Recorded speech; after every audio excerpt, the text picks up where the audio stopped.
I thought I should show you how to write capital N because there's two different ways to do it. You can choose, but the main thing is not to write N backwards. So let's look at this whiteboard.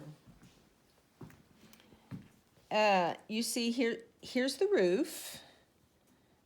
Here's the floor down here, and we always have this line in the middle, you know that. So of course we're going to start at the top up here.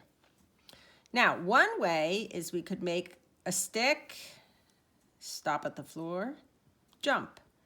Another stick, stop.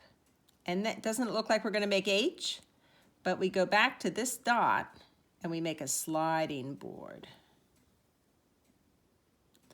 So this dot's very important. The other way, we're still going to start here.